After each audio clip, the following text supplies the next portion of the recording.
Muy bien.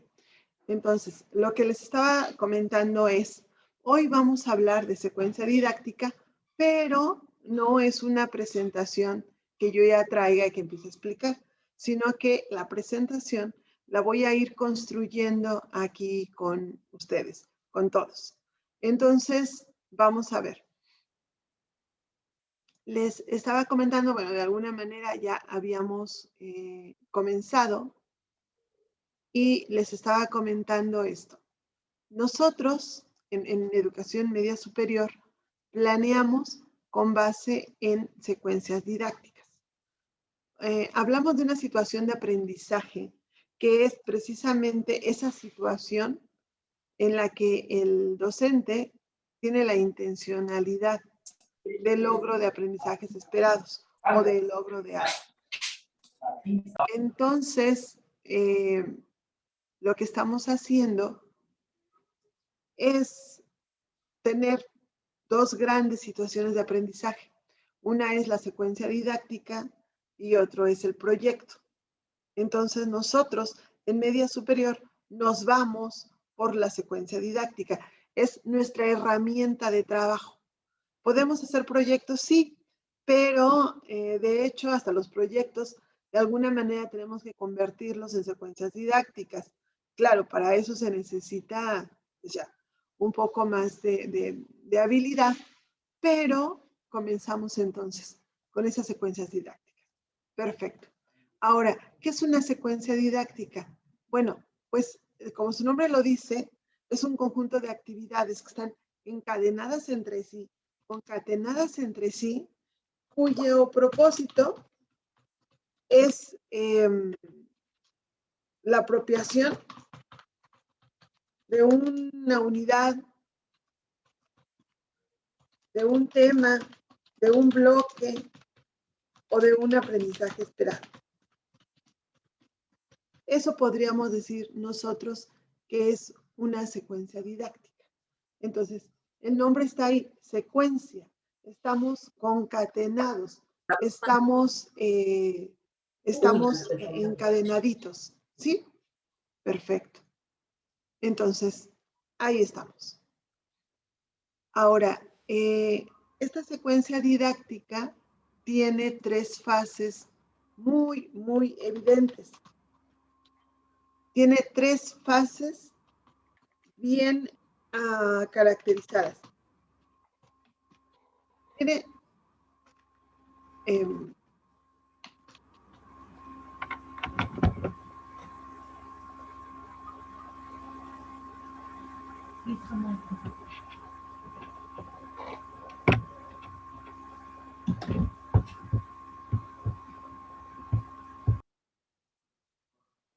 tiene entonces tres fases bien caracterizadas. ¿Saben qué? Esas fases, entonces, son las siguientes. La fase es inicio, que nosotros en la realidad le llamamos apertura, no le llamamos inicio. Sin embargo, por lo que vi en el examen, por lo que vi en el simulador del examen, le van a llamar inicio. Entonces, nosotros en básica le llaman inicio. Nosotros en media superior le llamamos apertura. Muy bien. En el examen les va a venir como inicio. La otra es desarrollo y la otra es cierre. Son tres fases bien caracterizadas. Sin ningún, no puedo yo confundirlas unas con otras, ¿sí? Inicio, desarrollo y cierre. Esas son mis tres fases bien caracterizadas. Ahora, no tengo yo que perder de vista que es un conjunto de actividades que están encadenadas. El inicio no puede estar desfasado de lo que es el cierre. Debe ir todo, pero bien secuenciado, sin ningún problema. No puedo yo estar poniendo una cosa y otra. No, preinstruccional es otra cosa. Preinstruccional es otra cuestión. Bueno, a lo mejor lo llama así, pero nosotros lo llamamos inicio, desarrollo y cierre. Las estrategias didácticas preinstruccionales van en la apertura. Las coinstruccionales van en el desarrollo y las postinstruccionales van en el cierre.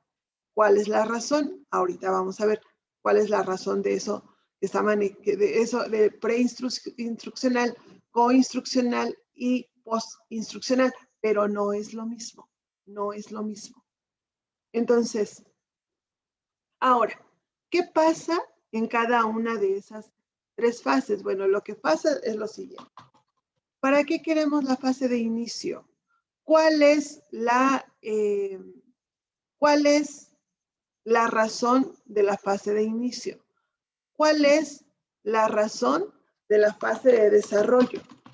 ¿Y cuál es la razón de la fase de cierre?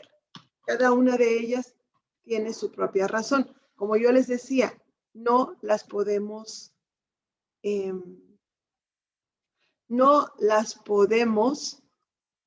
confundir. Y hay mucha gente que las confunde. No sabrán ustedes la cantidad de gente que realmente está confundiendo estas tres fases. Muy bien. Entonces, vamos a ver. Tenemos entonces, déjenme aquí insertar. Vamos a insertar entonces esta cosa que me gusta mucho. Esta es. Muy bien. Ahí está. Vámonos entonces con esta. Nosotros tenemos entonces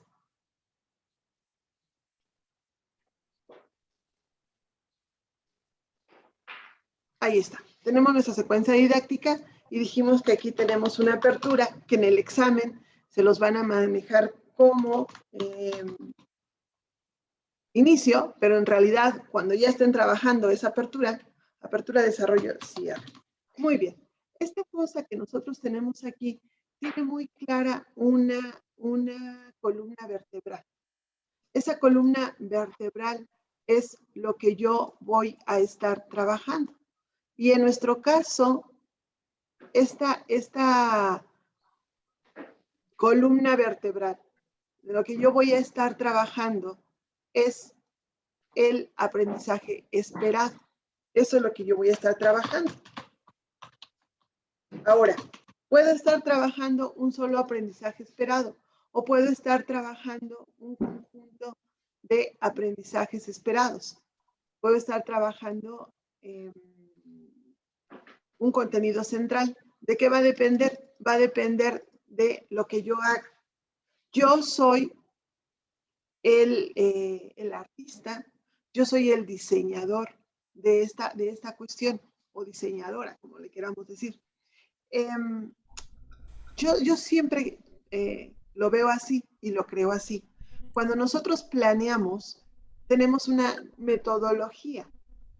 En ese momento, la planeación se convierte precisamente en una técnica. Pero la manera como lo hago, cómo lo estructuro, cómo lo pienso, qué elementos traigo para esta planeación, pensando en mis estudiantes, para ellos, con la naturaleza de mi asignatura, me convierte en un artista. Planear es un arte. Por eso cuesta tanto trabajo. Cuando algunos de ustedes ya están trabajando, ya se habrán dado cuenta de eso, no cualquiera sabe planear, les cuesta mucho trabajo, incluso gente que tiene ya muchísimos años, le cuesta trabajo planear, porque la planeación exige de nosotros conocimiento, porque es la técnica, pero también exige de nosotros creatividad. Y exige de nosotros creatividad porque yo tengo que conocer, y es uno de los dominios, y es una de las competencias docentes del artículo 447, yo tengo que, perdón, del acuerdo 447, yo tengo que conocer la naturaleza de la disciplina que voy a impartir. Es un dominio en el marco de excelencia es una competencia de las 7 competencias docentes del Acuerdo 447. Si yo no lo conozco, si yo no sé, no conozco los contenidos de lo que voy a impartir, no podré planear. Podré planear, pero mi planeación no va a tener la riqueza que debería tener. Entonces, cuando yo domino, o mínimo conozco los contenidos de los que con los que voy a trabajar con mis estudiantes, el contenido central, los contenidos específicos, yo entiendo qué aprendizajes esperados se requieren, entiendo las competencias que requerimos. Cuando yo conozco todo eso, entonces soy capaz de hacer esta estructuración. Y entonces les digo que soy una artista porque hilvano todo de una manera que permita que mis estudiantes realmente logren el aprendizaje esperado. Entonces, mi primera fase de apertura era lo que decía alguien, bueno, aquí lo que yo estoy utilizando en esta fase de inicio de apertura para que les haga sentido con lo que ustedes vieron en el curso de Anuyes, es lo siguiente. Lo que voy a ver aquí, pues bueno, voy a utilizar estrategias preinstruccionales. ¿Por qué preinstruccionales? ¿Por qué pre? Pre quiere decir antes de. Entonces, yo todavía no comienzo a trabajar. En la fase de inicio de apertura, todavía no comenzamos a trabajar. Todavía no. Ahora, no comenzamos la instrucción, la enseñanza. Cuando yo estoy en desarrollo, entonces ya comenzamos la estrategia de enseñanza, bueno, enseñanza-aprendizaje, la instrucción. Entonces ahí estaré yo utilizando estrategias coinstruccionales. Pero en la fase de cierre ya no hay instrucción. Ya no trabajamos entonces las estrategias donde instruyo. Ahora son estrategias después de esa instrucción, después de haber trabajado. Muy bien. Esto es para hilarlo con lo que ustedes traen. Perfecto. ¿Qué pasa en la fase de inicio o apertura? Bueno, lo que pasa en la fase de inicio o apertura es lo siguiente. Miren, vamos a imaginarnos lo siguiente. Vamos a imaginarnos que nosotros, que somos precisamente los que estamos diseñando todo esto, somos los docentes. Perfecto. Nosotros somos exactamente los que sabemos a dónde queremos llevar a nuestros estudiantes. Ellos no lo saben. Ellos no lo saben.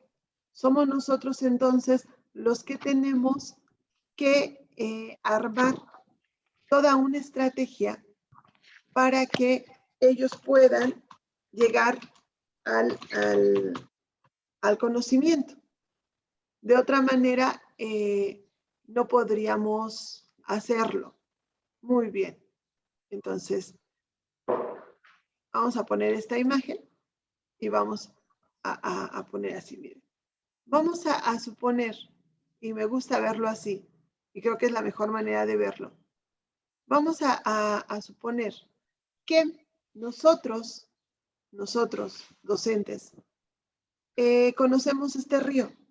Sabemos exactamente la anchura del río, la profundidad del río, la temperatura del agua y los organismos que pudieran estar en el agua. Nosotros lo conocemos. Nosotros conocemos la naturaleza de nuestra asignatura, de nuestra disciplina.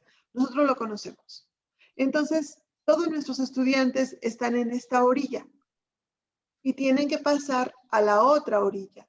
Aquí es,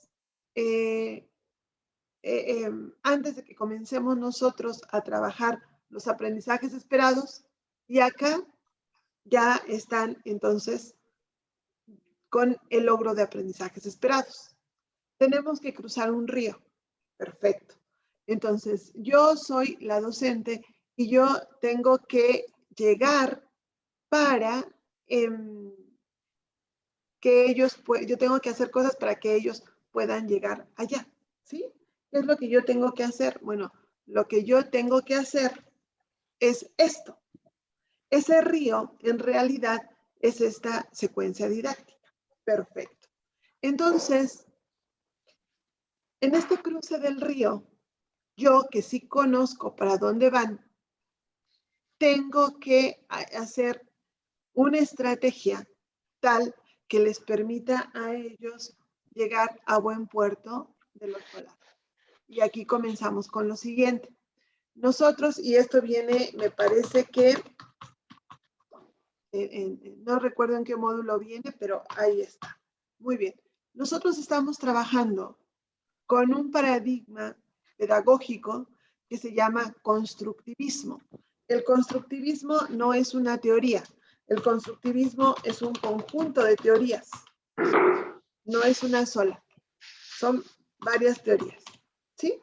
Entonces, dentro de esas teorías, nosotros tenemos en el constructivismo lo que nos dicen es el alumno construye su propio conocimiento, pero eso no significa que lo va a construir como se le pegue la regalada gana o que yo lo deje solito para que construya.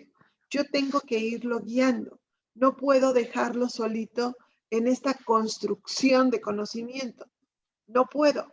Tengo que tener alternativas.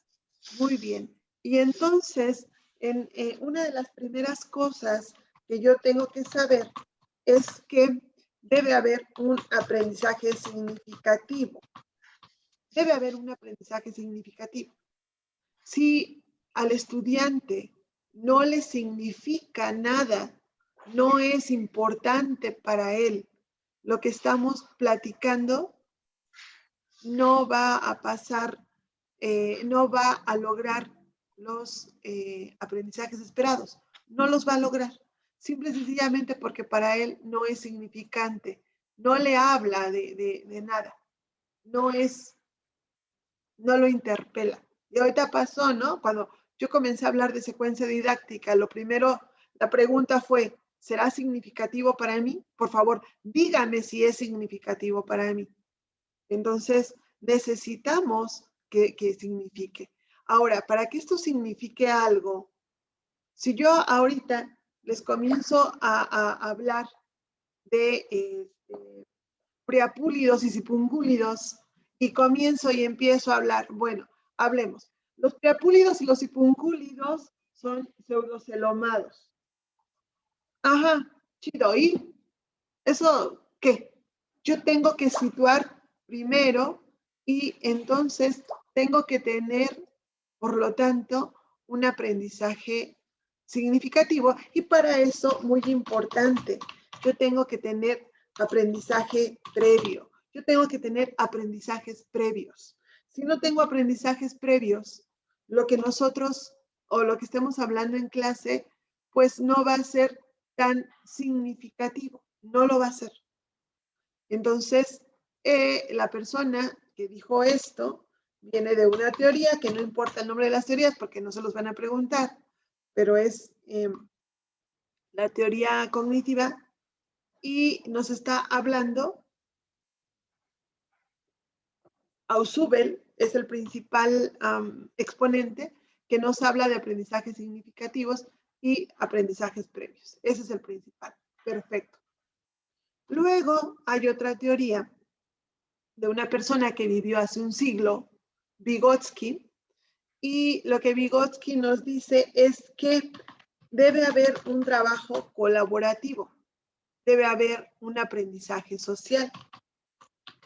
Él dice que nosotros aprendemos mejor en pares que aprender solos. Por eso estamos nosotros aquí.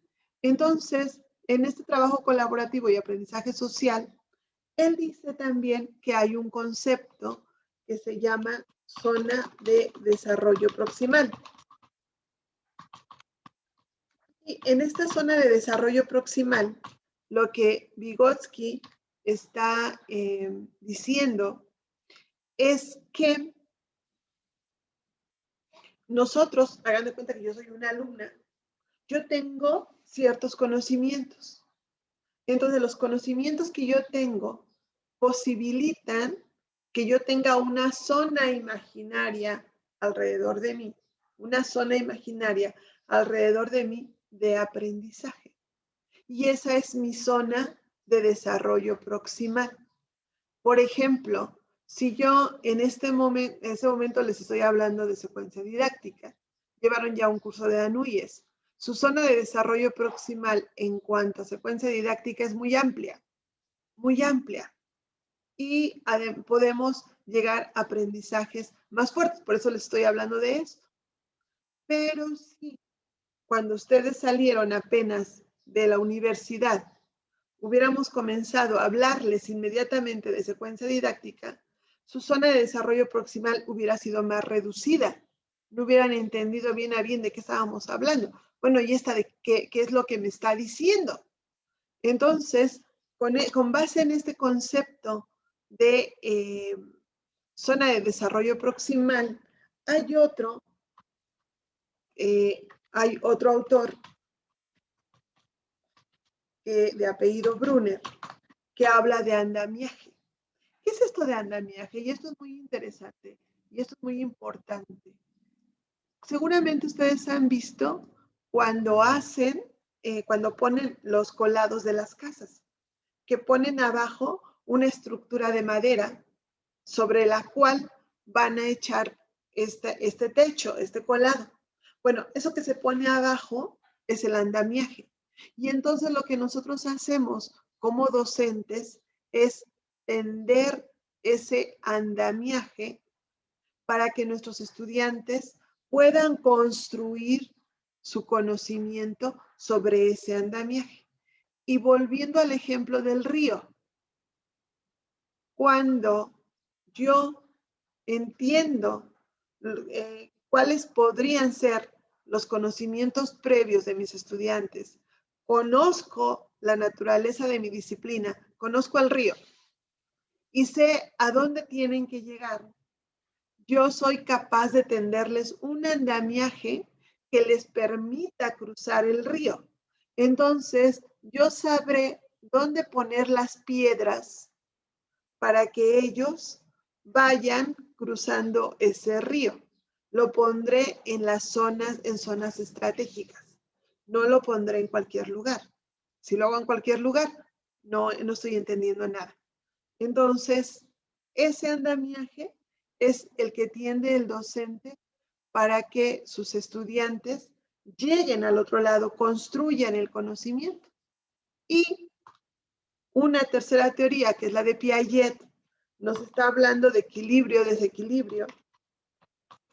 Es decir, nos dice que a los estudiantes debemos ponerlos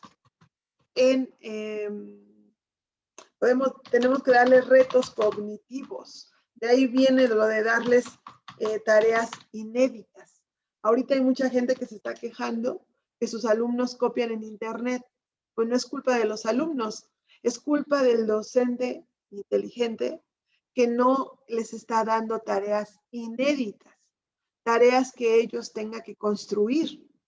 Porque si le damos lo mismo de siempre, pues obviamente, ahorita ya no está solamente el rincón del vago, que seguramente estuvo cuando ustedes fueron estudiantes. Ahorita hay un mundo de páginas y mucha más información donde pueden sacar todo. Pero entonces es responsabilidad del docente realmente darles estos retos cognitivos. Y entonces el constructivismo sería todo eso, todo ese conjunto de teorías. Estamos construyendo el conocimiento, lo construimos. Y entonces, volviendo a nuestras fases, aquí lo que nosotros necesitamos, lo que tenemos que tener aquí es recuperar aprendizajes previos. Para eso sirve la fase de inicio o apertura para recuperar aprendizajes previos.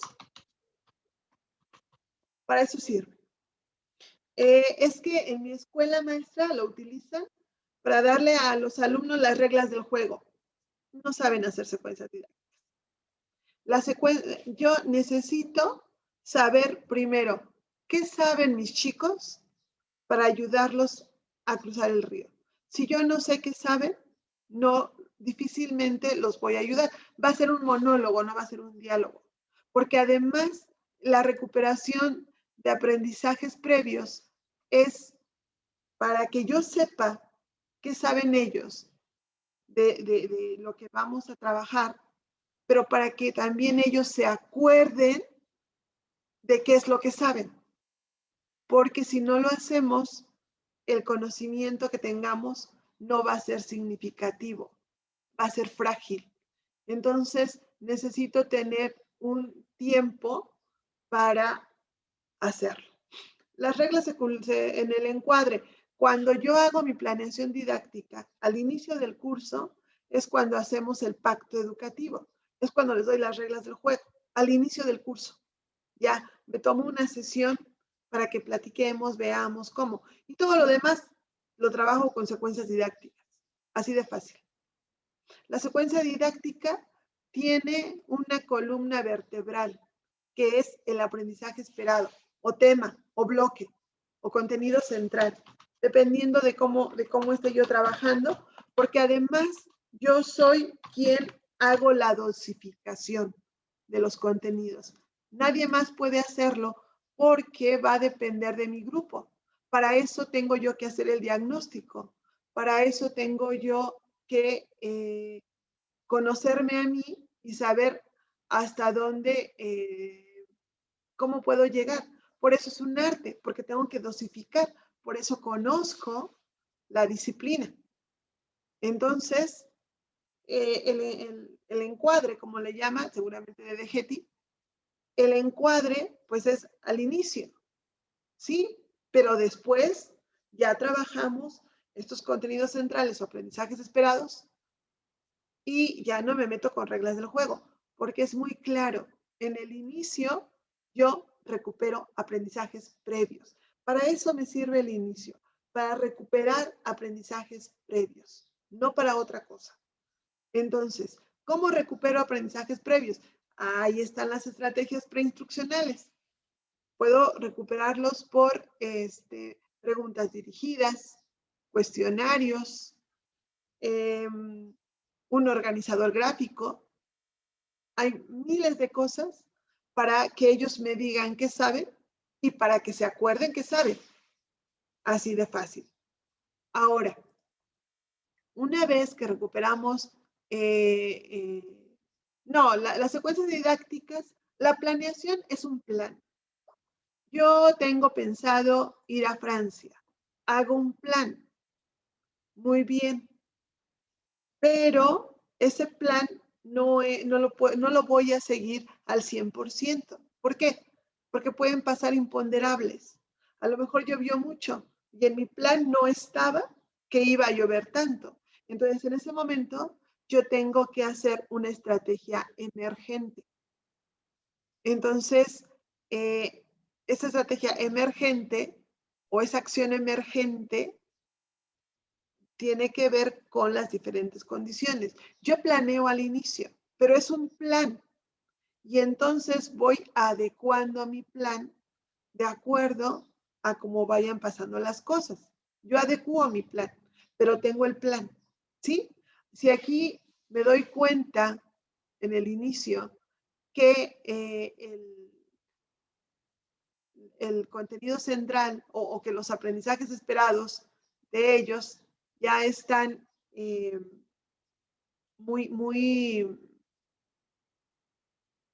hay poco para trabajar porque ellos tienen mucha claridad. Bueno, pues entonces acorto mis tiempos o profundizo más. Entonces yo hago eso. Sí, yo tengo que hacer una estrategia emergente y cuando ocurre lo de la lluvia, exactamente se llama situación emergente. Y eso puede ser una pregunta de examen. Muy bien. Entonces, En el desarrollo, entonces, ya todos estamos claros que saben los estudiantes. Ellos también están claros, bueno, hacia dónde vamos. Y entonces, lo que yo hago aquí es ahora sí ya trabajar, es decir, establecer puentes cognitivos. Ya trabajamos, pues, trabajamos los aprendizajes esperados aquí. Esta es la fase más larga de la secuencia. ¿Por qué es la fase más larga? Porque es donde estamos trabajando. ¿Cómo trabajamos? Bueno, vamos a trabajar siguiendo a Vygotsky, de lo simple a lo complejo. Y vamos a trabajar, perdón, siguiendo a Piaget, y vamos a trabajar siguiendo a Vygotsky, transitando de lo individual a lo grupal y de lo grupal a lo individual. Así vamos a ir transitando. No todo es individual, no todo es grupal. De hecho, cuando surgió esto del constructivismo, algunos de nuestros compañeros se dedicaron a rascarse la pancita en el escritorio y dejaron que los chicos hicieran todo. No sé si a ustedes les tocó cuando eran estudiantes, probablemente a algunos de ustedes les tocó. Entonces, eso es lo que nosotros hacemos. Y entonces tenemos las estrategias coinstruccionales y trabajamos con base en ellas. Sociodramas, prácticas de laboratorio, organizadores gráficos, por supuesto, listas de cotejo, guías de observación. Trabajamos un mundo de estrategias coinstruccionales, porque aquí es donde trabajamos los aprendizajes esperados, donde trabajamos más y trabajamos los dos. Una planeación no se corrige, una planeación se adecua. Y si hay una situación emergente, la adecuamos. Es parte de lo que tenemos que hacer, es parte de las estrategias didácticas de un docente. Un buen docente no se queda sin estrategias. Si hoy yo iba a dar una clase con un proyector y resulta que llego y no hay proyectores porque todos se descompusieron, no puedo decir, pues hoy no doy clase porque pues no se pudo. O llego, o vamos a tener una práctica de laboratorio. A mí me ha pasado. Vamos a tener una práctica de laboratorio y sucede que las llaves no aparecen. No hay laboratorio. No puedo decir, pues, porque no hay laboratorio. Esa es una situación emergente. Y ahí es cuando yo hago adecuaciones a mi planeación. ¿Sí? Tengo que hacerlo. Entonces, aquí es donde yo más trabajo, en el desarrollo. Perfecto. Y luego, en el cierre, yo, docente, ya no trabajo mucho. Ya no trabajo mucho. Los que trabajan son ellos, porque entonces ellos tienen que demostrar cuánto aprendieron. Y yo tengo que tener estrategias post-instruccionales que me digan qué fue lo que, o que permitan ver qué fue lo que ellos aprendieron. ¿Qué fue lo que ellos aprendieron? Entonces, vean cómo están muy claras las fases. No las puedo confundir. En la apertura, lo que yo tengo es recupero aprendizajes previos. Eso es lo principal. Donde trabajo mucho es en el desarrollo. Vamos de lo simple a lo complejo. Transitamos de lo individual a lo grupal, de lo grupal a lo individual. Y entonces, acá ellos me demuestran. Pero en toda esta parte, yo voy evaluando, yo voy valorando, yo voy apoyando. Y entonces, lo que yo tengo aquí es una evaluación diagnóstica. Es una evaluación diagnóstica. Evaluación por el momento, evaluación diagnóstica. Voy a hacer un diagnóstico de cuáles son los aprendizajes que tienen mis estudiantes. Acá ya no hago una evaluación diagnóstica. Bueno, ya evalué de manera diagnóstica. Es más, esto ni siquiera debería estar dentro de la ponderación de toda la calificación. O lo que debería estar sería el cumplimiento de la actividad que hicimos para recuperar aprendizajes previos. Pero lo que hay aquí, por eso se llama pre, antes de que trabajemos, yo no lo trabajé, ellos ya lo traen, de la secundaria, de semestres anteriores, de su vida, de muchas partes. Yo no puedo evaluar lo que no hemos trabajado en clase. Es decir, yo no puedo calificar lo que no hemos trabajado en clase. Sí puedo valorar, por eso es diagnóstica, pero no calificar. Si acaso en la calificación, en la ponderación, lo que tendría que ir sería el cumplimiento, nada más. Pero acá yo evalúo, valoro, califico, hago muchas cosas. Y entonces la evaluación se llama formativa. ¿Por qué formativa? Porque los voy acompañando. Y aquí hay un término muy importante. Para que haya una verdadera evaluación formativa, debe haber retroalimentación. Si no hay retroalimentación, no puedo yo estar hablando de una evaluación formativa, porque entonces no los estoy formando. Y regresando a mi ejemplo del río, cuando mis chicos, yo ya tendí las piedras para que crucen, yo ya sé cómo tienen que cruzar.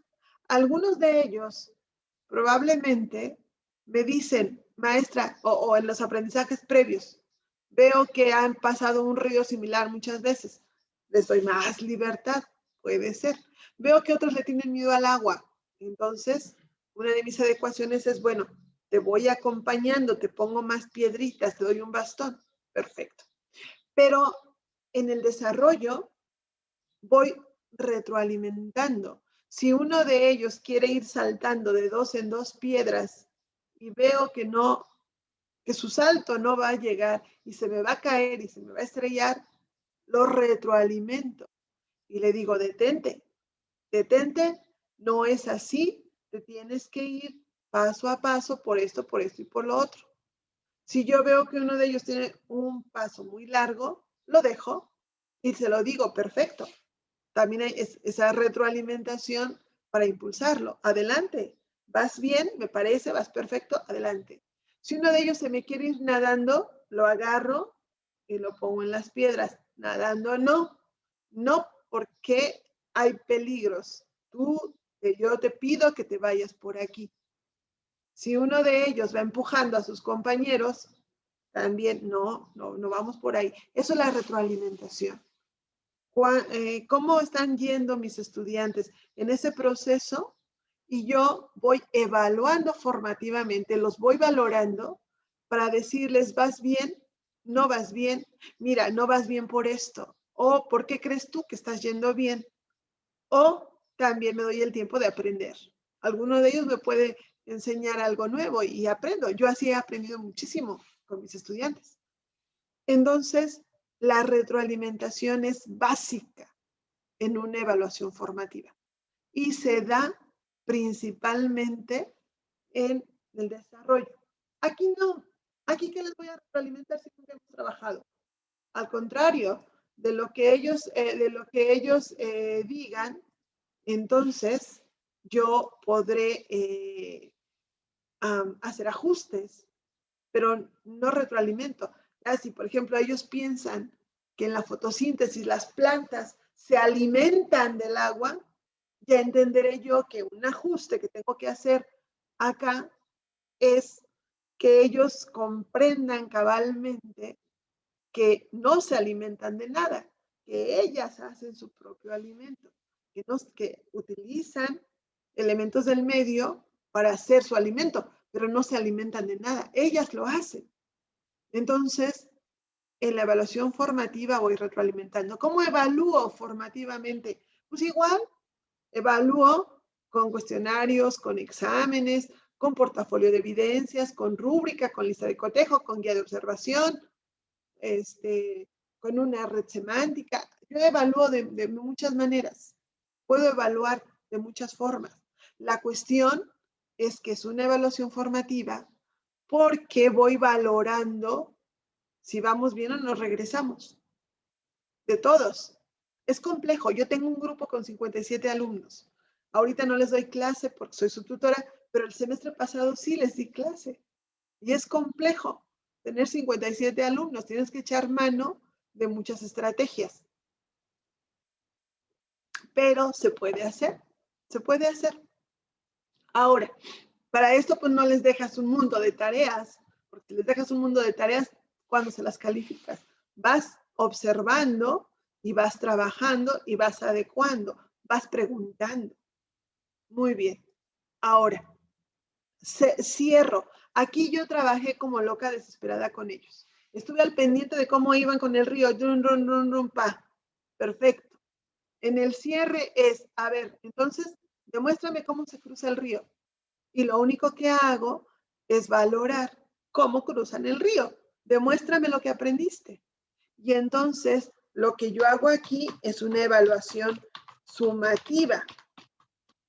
¿Por qué evaluación sumativa? Porque ya está sumando todo. Ya no te formo. Aquí yo ya no te formo. Ya donde yo te formé, donde yo te ayudé, donde yo te retroalimenté, fue aquí en la evaluación formativa.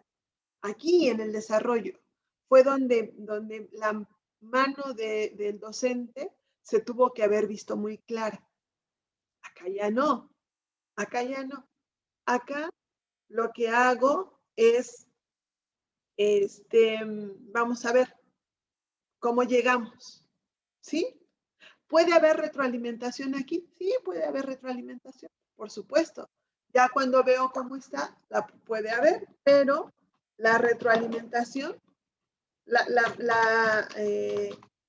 retroalimentación que de verdad vale la pena es la del desarrollo, porque es cuando ellos pudieron haberse dado cuenta del proceso y pudieron percatarse de sus propios errores y claro, de sus propios éxitos también, hacia dónde iban. Aquí sí puede haber retroalimentación, pero no es exclusivo. Ahora, ¿cómo evalúo sumativamente? Tengo que evaluar con un instrumento que me dé cuenta de todo el proceso. Por ejemplo, si yo quiero todo el proceso, es un portafolio de evidencias. Si yo quiero nada más el producto, o sea, evaluar solo el producto, porque en el producto se sintetiza todo, pues puede ser una rúbrica, una lista de cotejo, una prueba escrita. ¿Un organizador gráfico me serviría para un cierre? Sí. ¿Un cuadro sinóptico, un mapa conceptual, un mapa mental? Sí me serviría, pero debería ser un instrumento más complejo que me dé mayor información que el que yo utilizo aquí. Entonces, puedo yo evaluar de esa manera y tendría ahí esta parte. ¿Sí? ¿Alguien está hablando? Bueno, en el cierre, metacognición. Puedo hacer metacognición en el cierre si yo quiero. Sí, exactamente. ¿Cómo? ¿Para qué? Y todo. Es parte de mi estrategia postinstruccional. Pero hablando estrictamente de secuencia didáctica, el cierre me sirve para demostrar el logro de los aprendizajes esperados. Y sí, puedo darle paso a la metacognición, pero por supuesto. ¿Sí? Ahora, entonces, yo tengo mi apertura, mi desarrollo y cierre. Lo que yo tengo acá, lo que yo quiero lograr es el aprendizaje esperado o la apropiación del contenido central. Es que a veces tenemos muchos aprendizajes esperados y entonces no voy a hacer 20 secuencias didácticas. Entre más secuencias didácticas haga, mejor, porque estaría pedacito por pedacito. Uno de los vicios que tenemos es hacer solo 3 secuencias didácticas. Hacemos solo en 3 benditas secuencias didácticas grandísimas y perdemos de vista estas cuestiones. Entonces, una secuencia didáctica no debería ser tan grande. Finalmente, yo les hablé de los tipos de evaluación por el momento, pero también hay un tipo de evaluación por el agente y también nosotros lo utilizamos. Bueno, de hecho yo lo utilizo mucho. Por el momento, ay Dios, no estoy escribiendo nada.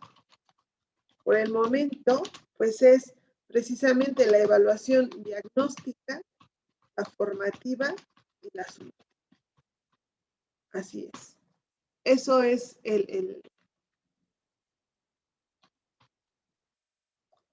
eso es por el momento, pero también utilizamos mucho por el agente. ¿Quién evalúa? Bueno, habitualmente evalúo yo, que sé más que ellos.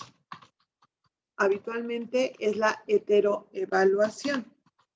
Pero como estamos transitando de lo grupal a lo individual y de lo individual a lo grupal, también entre ellos, con mi asesoría, con mi acompañamiento, con instrumentos que yo diseño, también ellos pueden coevaluarse.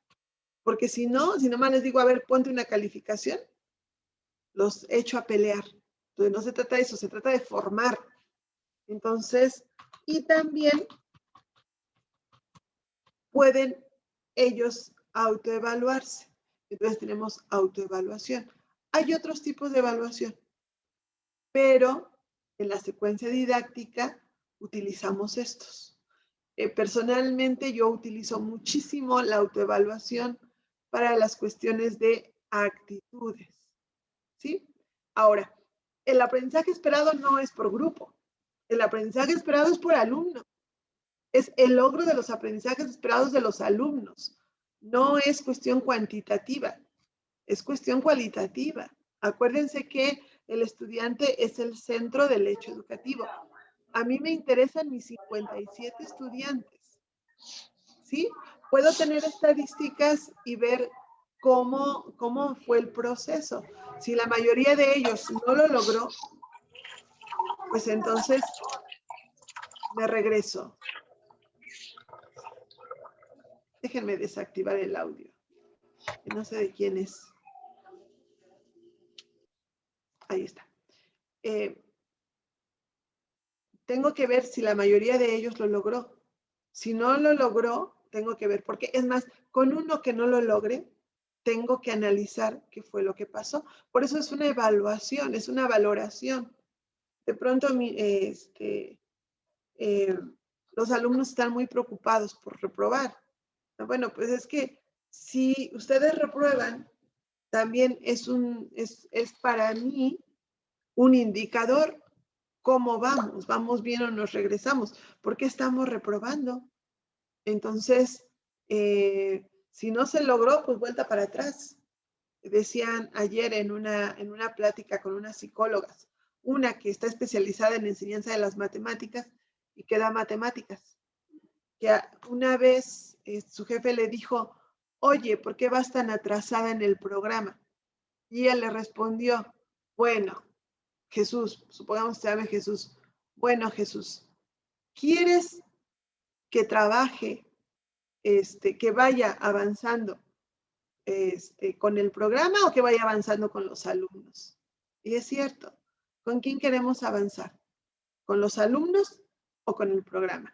Entonces, a veces, y eso, hay un instrumento que tiene COSFAC que a mí no me gusta, donde tú haces tus secuencias didácticas. A mí no me gusta porque no nos da precisamente esta parte del arte, donde ya te dan todo. Pero el docente debería ser capaz incluso de juntar muchos aprendizajes esperados en una sola secuencia o nada más un solo aprendizaje. Va a depender de su dominio de la asignatura, de su dominio de los contenidos, del diagnóstico que hizo de sus estudiantes, de cómo son sus estudiantes y también de la personalidad, de cómo es él. Y, por ejemplo, el momento de su vida. Cuando yo inicié a dar clases, era una eminencia en el saber, en los conocimientos fácticos. Yo sabía un montón, pero no, como docente sabía muchísimo, pero no tenía las herramientas necesarias para saber enseñar, para el saber hacer. Sabía el saber, pero no el saber hacer. Entonces, también te haces profesor siéndolo. No puede venir alguien que apenas está iniciando en la carrera y decir, soy excelente profesor, aunque sea normalista, y aunque se haya graduado con honores de la normal. No puede venir a decir, yo soy el mejor profesor que ha pisado la escuela. El mejor profesor que ha pisado la escuela se va construyendo con los años, con inteligencia, con pasión por lo que hace y obviamente preparándose paso a paso. Entonces, en conclusión, esta es la secuencia didáctica. Sí se las van a preguntar en el examen, no les van a preguntar, dime qué es la secuencia didáctica. Pero sí, un docente en la fase de inicio hace esto, ¿ustedes qué opinan? Ah, bueno, entonces ya sé para qué caramba sirve la fase de inicio. ¿Sí? Ahora, los alumnos deben saber a dónde vamos. Yo tengo que decirle a mis alumnos a dónde vamos. Si no les digo a dónde vamos, van ciegos. Le debo dar a conocer la secuencia didáctica. A lo mejor no la secuencia didáctica como tal, porque es mi plan, pero sí tengo que darle a conocer cuáles son los aprendizajes que tiene que lograr. Y de manera muy general, ¿a dónde vamos? ¿Cómo lo vamos a hacer? Sí se lo tengo que dar a conocer. Sí le tengo que dar el propósito. Sí le tengo que decir, mira, vamos a hacer esto y lo demás. Sí se lo tengo que dar. Porque no puede ir ciego. Tiene que conocer, bueno, el profesor, la profesora quiere que yo llegue hasta allá. Sí, podríamos llamarle el encuadre, pero el encuadre habitualmente se refiere a estas reglas, a este inicio. Aquí tú tienes que decirle el propósito de la secuencia didáctica, cuáles son los productos finales que tiene que entregar, si es que hay productos finales. ¿Qué intentamos lograr en esa secuencia didáctica? Claro que sí, se los tienes que dar a entender, porque de otra manera ellos van a ir ciegos. Y no se trata de que vayan ciegos, se trata de que vayamos todos juntos y caminando. Entonces, no sé si tengan alguna pregunta hasta aquí.